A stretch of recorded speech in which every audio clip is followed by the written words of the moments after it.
In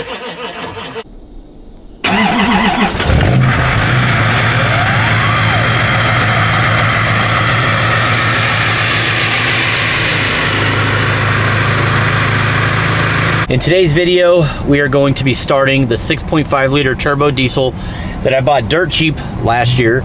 It's been sitting for a very long time in the snow, and not to mention it's been really cold in the negatives, so we're gonna go ahead and try to fire that thing up. I don't think it will.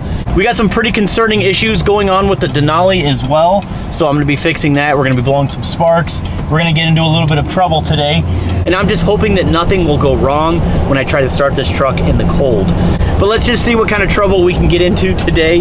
Hit that subscribe button for me, I really would appreciate it. Hit that notification bell, you guys cannot miss an episode. But with all of that being said, let's go ahead and get right into the video. It's -6 and the wind chill right now is -22. They actually canceled school today, I can't believe it. But I turned the heat on in my shop. I gotta load the wood burner.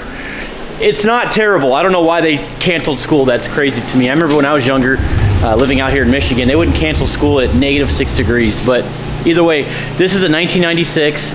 It's been absent from the channel for about 3 months now because it's been sitting for 3 months. I haven't even started it yet. I installed a brand new PMD, I believe that's what you call it. I was having issues with it. Later found out that it was an injection pump as well, and I also need to install glow plugs. But what I'm trying to say, guys, is this truck has no glow plugs, they're not working. I don't have a block heater. I have it sitting outside right now charging. That's not fired up in 3 months. It's been outside for that long in the snow. It's terrible. But figured I'd drop a midweek video. I haven't done that in a while, so hopefully you guys enjoy. But inside the garage, it was 30 degrees. It warmed up in about an hour to almost 40 degrees using my heat transfer, which I love, by the way. If you guys don't know what that is, I have a wood stove, wood boiler sitting outside. But we're talking about 185 degrees boiling water being shot through this heat transfer with a fan behind it. And basically, I just turn this thing up and it shoots hot air. My shop is spray foamed. It stays pretty toasty in here. If that thing stays on for about 3 hours, it can get up to 75 degrees in here, even with it being as cold as it is outside. But I honestly don't think I'm gonna be able to start this truck. It only has, I believe, 130,000 miles on it. The truck has been a plow truck its whole life, and this thing is a complete mess. And the biggest reason why I need to start it up is because we're gonna be getting snow here very shortly, and I need to plow my driveway. So I gotta dig that out as well. But I only paid 600 bucks for a running 6.5 liter diesel 4-wheel drive. Everything works, but we're gonna go ahead and blow it up today. I'm seriously gonna be using starting fluid. I can't believe I'm doing this. But I'm gonna do anything and everything that I absolutely can to get this thing fired up. I did do some modifications to it. I did an HX40, so you guys will see that when I pop the hood. And what else did I do? I did a few other little things to it. The last time that I tried to start this thing, it didn't start, but this time I have the battery hooked up to it. And I'm also gonna be using my SP Tools jump pack. I do sell these on the website. These are probably one of the strongest jump packs on the market portably. So if you wanna pick one up, definitely buy one. I have a couple different assortments, but I would recommend this thing. It's kind of expensive, but worth it. But let's see if this thing will fire up.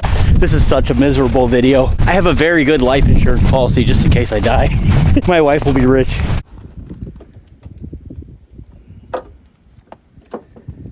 I'm also gonna go ahead and throw some of this in there. I should have did that yesterday. That way it can sit in the tank, but we gotta de-thaw this because I'm 100% sure that this fuel is gelled.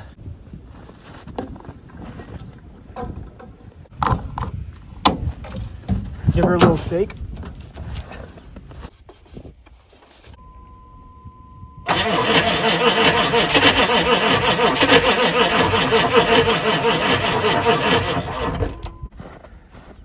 All right, we're gonna come back to this. I'll let the batteries charge. I'm gonna come up with some other solution, but she's not gonna fire up.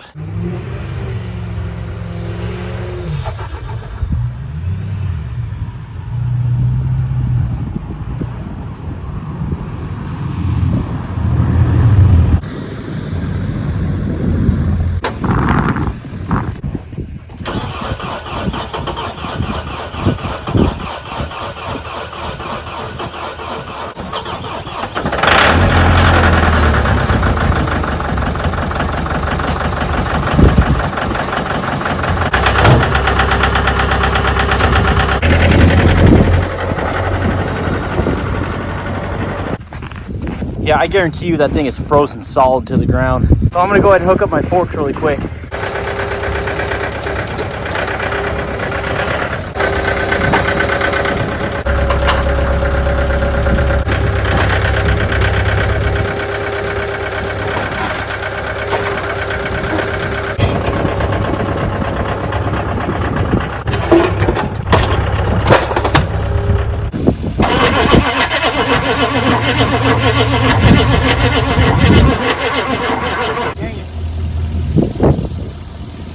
I should have hooked up the jump pack. I got a little antsy. It's been sitting for about 30 minutes.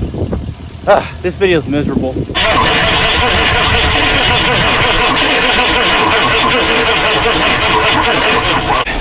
All right, so real talk. I might actually pull it around the house, bring it in the warm shop. I know it's cheating, but I don't think I'll do that. But if it comes down to it, that's probably what I'll do. I'll just pull the Cummins out, pull that in, let it thaw out for about a couple hours, and then try to start it in the garage.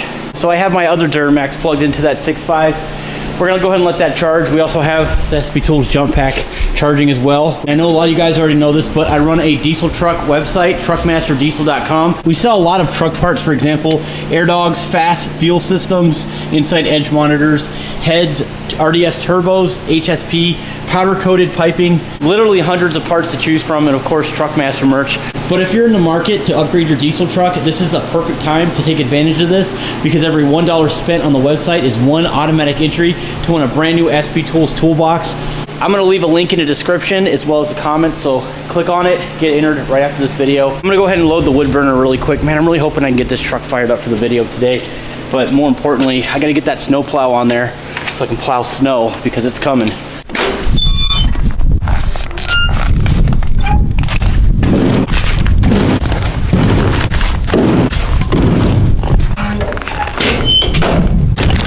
Hey guys, what's up? Everything good in here? You know, believe it or not, that little heat lamp keeps this little shed nice and warm. But I think they're good on water. You good up there? Chase, you good? All right, I think he's good. All right, I'll leave him alone. All right, he's fully charged. It's been sitting for a while. Let's see what happens. Again, I don't think it's gonna start, but I don't know, with the combination of the truck hooked up and this, it might. I mean, if I really need to get it to start,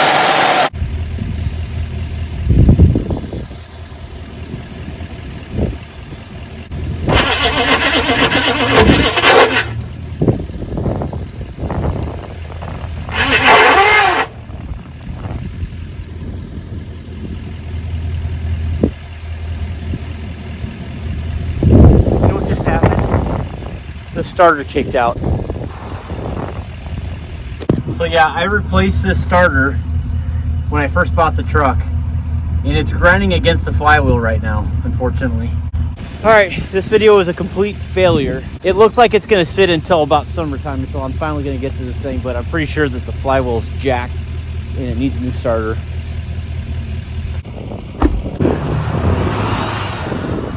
So I'm gonna see this thing in about 6 months, but I am not gonna mess with this truck right now. At this point, if somebody gave me $1,000 for this truck, I'd probably get rid of it.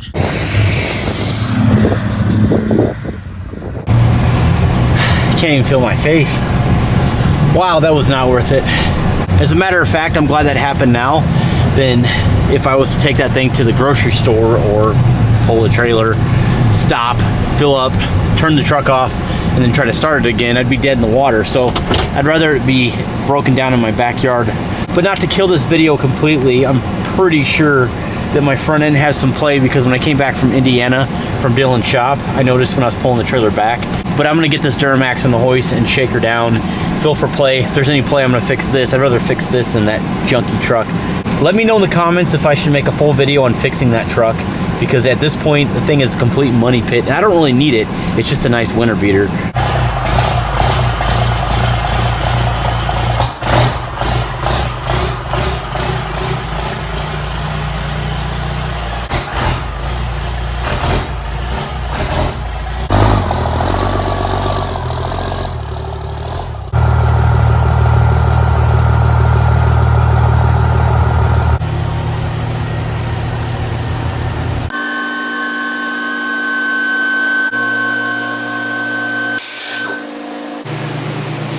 Check it out.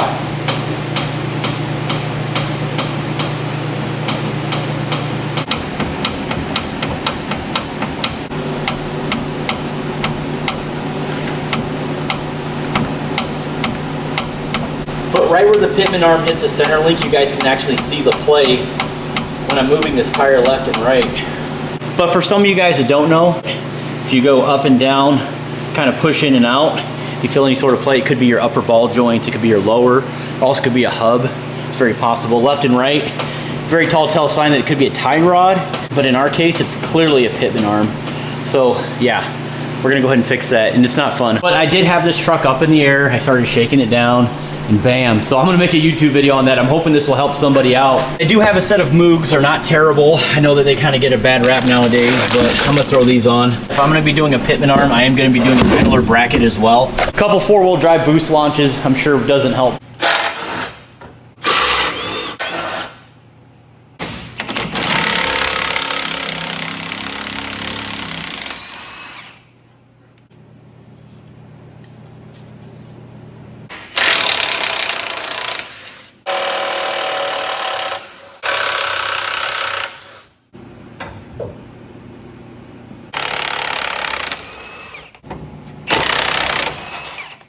Now we're gonna go ahead and take the biggest wrench that we possibly can find in our toolbox, or an adjustable, and just remove this nut right here so I can break this free from the steering gearbox. Check it out, 1 7/8. I do have one in the shop. No need for a cheater bar on this one.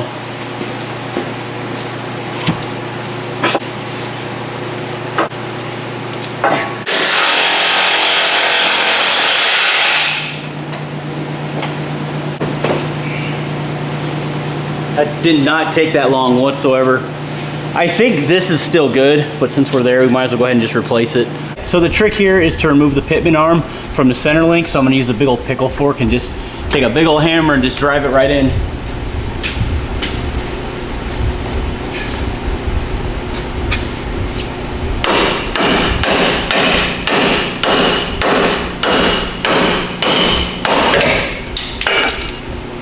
But the idea is to just cut one line, just like that, all the way, almost all the way through, not all the way through, because you don't want to touch the threads, obviously.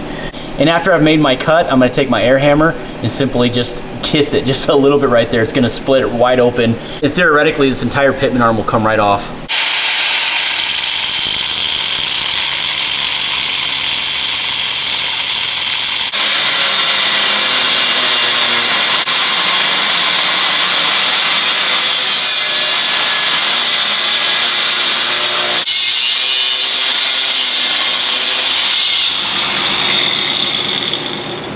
So I have it almost down to the threading. Now I'm gonna go ahead and take my air hammer and just basically relieve the pressure. That's kind of the idea.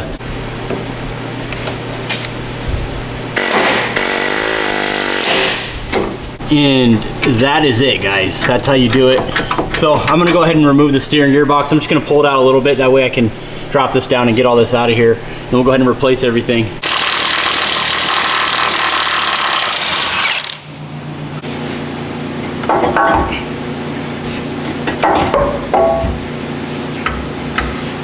So again, cut it almost all the way through, take an air hammer, separate the rest. Be careful not to touch the splines, and you should be good to go. It'll fall right down.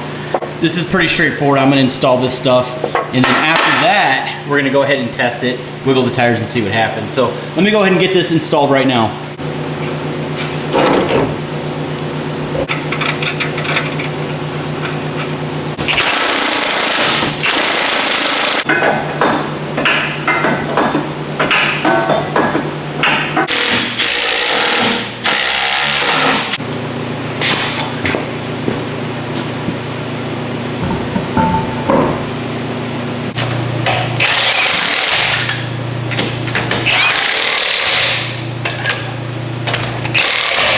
The only thing that you should be feeling is that steering shaft.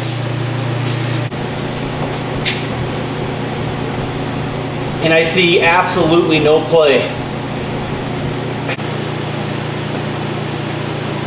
If you've ever done this job before, you guys know how much of a pain it is to get this thing in between the steering gearbox and that front cross member. It's almost impossible. So again, you'd have to remove it in order to use this tool. That's why cutting it off is so much quicker. But enough of that. We got more stuff to do. I got to remove that fuel filter. Yeah, one quick thing before I get this down, I don't want to forget this. I'm going to be installing an AC Delco fuel filter. A really big benefit about owning one of these newer L5P Duramax trucks is the fact that you don't have to remove your fuel filter from the engine bay anymore. It was a pain in the butt. You had to remove the inner fender. But I'm on the driver's side, sort of in the middle of the truck. Just remove that, 36 millimeter. Let me know in the comments if you own one of these trucks. What is your interval changes? Mine is every other oil change.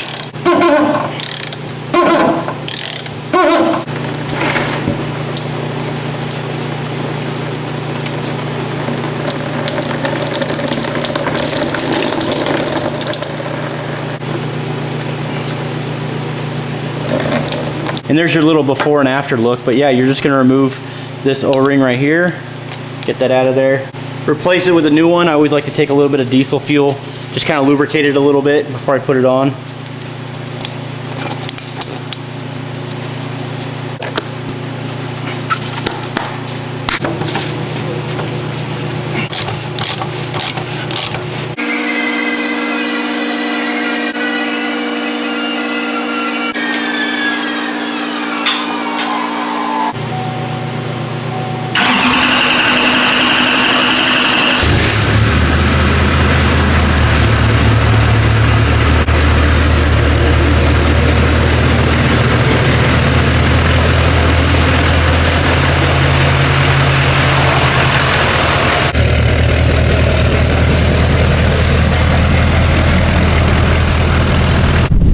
I guess the real test is to see if this Cummins will actually start.